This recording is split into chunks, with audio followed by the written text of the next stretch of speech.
Welcome back, everybody, for another deep dive. This time, we're going to be tackling an attack, or no self. One of those concepts in Buddhism that can really make your head spin. And we've gotten some great material from you guys on this. Yeah. Mix of classic teachings and modern interpretations. To be honest, I'm a little nervous about this one. Oh. Because, you know, it's one thing to sort of intellectually grasp this idea of no self, but to actually live it. Yeah. Like, that's a whole other level, isn't it? It definitely is. And, you know, this is a concept that's often misunderstood. Right. And that can lead to a lot of confusion. Yeah. Even resistance sometimes. Yeah. So. Because it seems to kind of fly in the face of, like, everything we're taught about, you know? Right. Individuality and responsibility, and even the idea of karma and rebirth, you know? Yeah. If there's no self, who is getting reborn? Exactly. Who's creating karma? I used to tie myself up in knots trying to figure that out. It's really interesting because the Buddha himself, he actually sidestepped defining self or no self. Interesting. Yeah. He was very strategic about the questions he would answer. Okay. He categorized them and refused to answer the ones he felt did not lead to the end of suffering. So he's like, look, let's not get lost in the weeds of, like, Exactly. philosophy here. Yeah. Let's focus on what actually helps us, like, break free. And I guess he saw that clinging to any definition, even a seemingly positive one, can actually just create more suffering. Exactly. He saw that even clinging to the idea of being one with all of nature, for example, will set you up for pain. Okay. You know, he used this image of a felled tree. Like, if you truly identify with all of nature, you'll experience the destruction of that tree as your own personal suffering. Wow. Yeah. That puts a whole new spin on tree hugger, doesn't it? Yeah. I could see how that would get overwhelming fast if you're constantly like clinging to these things outside yourself for your sense of self. You're always going to be kind of vulnerable to loss and disappointment. Precisely. And so instead of getting stuck in that debate of self versus no self, the Buddha offered a different framework. Okay. The Four Noble Truths. And he presented these not as labels for a self, but as categories of experience. You know, I used to think about the Four Noble Truths as just like a list of depressing facts about life. Right. You know? Yeah. But then I realized they're actually like a framework for understanding how we create our own suffering. It's like the first truth acknowledges that suffering exists. Yeah. But the second truth is actually pinpointing where it comes from. This clinging. Right. You know, and then the third truth offers the hope. Yeah. That suffering can end. Yeah. And then the fourth truth gives us a path. Yeah. The Eightfold Path to actually move towards that liberation. So instead of fixating on who am I, the Four Noble Truths are like shifting the focus to what's causing the suffering right now. Exactly. And what can I do about it? Yeah. That's it. And the practices of virtue and concentration and discernment, you know, which make up the Eightfold Path. Yeah. These become the tools that help us see clearly through the lens of those Four Noble Truths. Yeah. And we start to recognize that our feelings and our thoughts and our experiences aren't necessarily us, but rather they're temporary states could arise and pass away. It's like we're not so much a fixed self as like a constantly changing stream of experiences. And some of those experiences, well, they lead to suffering because we're clinging to them as me or mine. Exactly. And it's that clinging, that grasping onto things as permanent and solid that creates the conditions for suffering. Okay, so how does this not self strategy, how does this play out in real life? Like, let's say in a moment of anger, let's say anger towards a parent, which I think a lot of us can relate to. That's a great example. Let's say you're feeling angry with your mother. Instead of getting caught up in the story of she always does this, or I'm justified in being angry because, which, let's face it, we all do. Yeah. Oh, totally guilty of that. It's like my mind instantly turns into a courtroom drama. Yes. With me as the defendant and the prosecutor. Right. But instead of getting swept away by that narrative, you observe the anger without judgment. Okay. You recognize it as a temporary state, empty of a solid self to cling to. It's like creating some breathing room between me and the anger. Yes. Right. Not denying it, but not letting it like define me either. Exactly. Yeah. By creating that space, you gain the freedom to respond skillfully. Yeah. Rather than simply reacting out of that anger. This reminds me of something I read about skillful action in Buddhism. It's not about becoming passive or emotionless, is it? No. It's more about like acting in a way that aligns with our deepest values and intentions, even when those difficult emotions are present. That's a great point. Skillful action in the context of anatta means recognizing that we have a choice in how we respond to our experiences, even those fueled by anger. It's about aligning our actions with wisdom and compassion rather than just being driven by blind reactivity. So it's not about suppressing the anger, but seeing it clearly and then choosing a response. Exactly. That doesn't create more suffering for ourselves or others. Exactly. And that's a skill that takes practice. Yeah. Just like any other. But it's a practice that can lead to profound freedom and peace. All right, so we've kind of dipped our toes into anatta. Yeah. This idea of not self as a strategy for understanding and ultimately like lessening our suffering. Yeah. But there's another concept that's closely related. And honestly, it tends to make my head spin even more. I know what you mean. And that's emptiness. Okay. Don't worry, we're not talking about staring into some kind of cosmic void or anything like that. Yeah. Emptiness in this context is a way of seeing through the stories and assumptions we layer onto our experiences. And that's what we're going to explore next. We'll be right back after a quick lesson. Wait, no breaks. We're just diving straight in. All right, so emptiness. This one I've always struggled with. You know, I remember reading about it and thinking, wait, so if everything is empty, does that mean like nothing matters? Do we all just dissolve into nothingness? Like, I think a lot of people get tripped up on that idea. Yeah, it's definitely a concept that can be easily misinterpreted. Right. But the idea of emptiness in Buddhism, it's not about the world disappearing or us becoming nihilists. Right. You know, it's more about recognizing that impermanent, ever-changing nature of reality and how we tend to cling to a false sense of solidity. So it's about letting go of those rigid stories that we create about ourselves and the world. Exactly. You know, those narratives that keep us feeling stuck and separate. Exactly. And, you know, think back to that example of anger towards your mother. Yeah. You feel the anger and your mind instantly starts adding a story.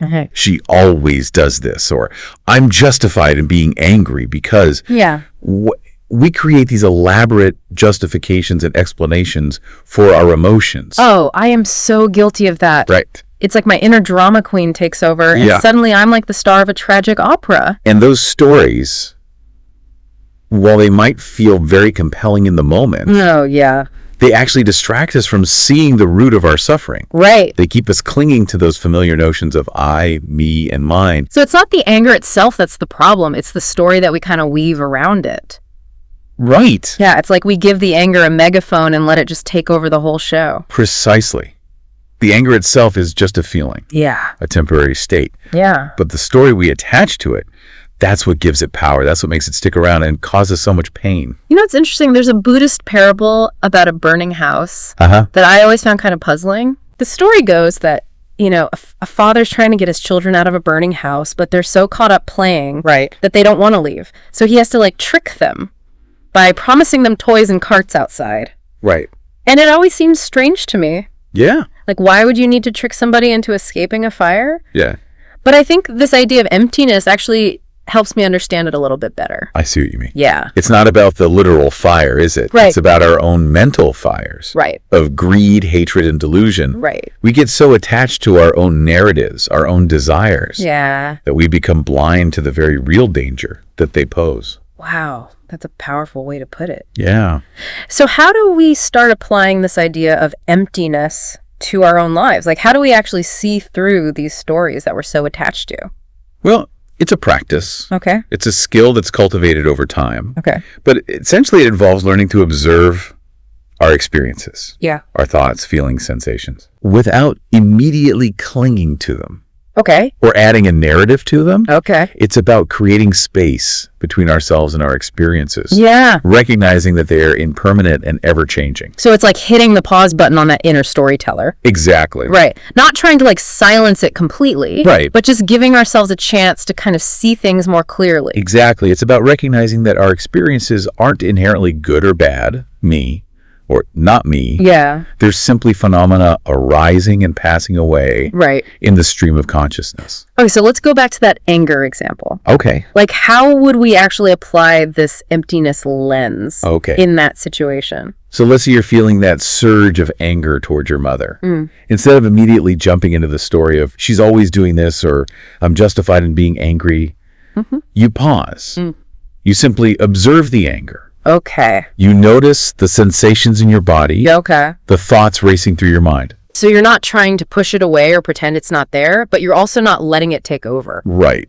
You're simply acknowledging its presence without judgment. Okay. And as you observe the anger, you start to recognize that it's not a solid, unchanging thing.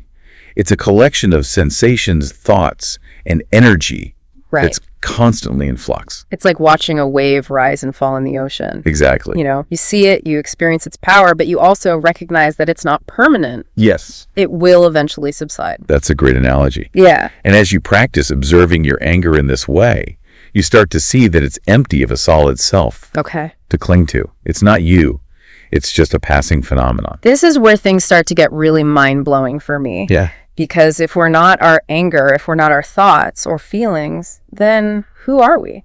That's a great question. And it's one that points towards the heart of Buddhist teachings. Yeah. You know, this idea of emptiness. It isn't about denying our experiences or becoming emotionless. It's about recognizing that fluid, interconnected nature of reality. Right. And the ultimate freedom that comes from letting go of clinging. So it's not about erasing ourselves, but seeing ourselves more clearly. Exactly. You know, with greater compassion and understanding. Precisely. And that clarity and compassion, it extends outwards as well. Yeah. You know, if we can see the emptiness of our own self, we can also start to see the emptiness of all those rigid categories and divisions that we create between ourselves and others. This brings up an interesting point.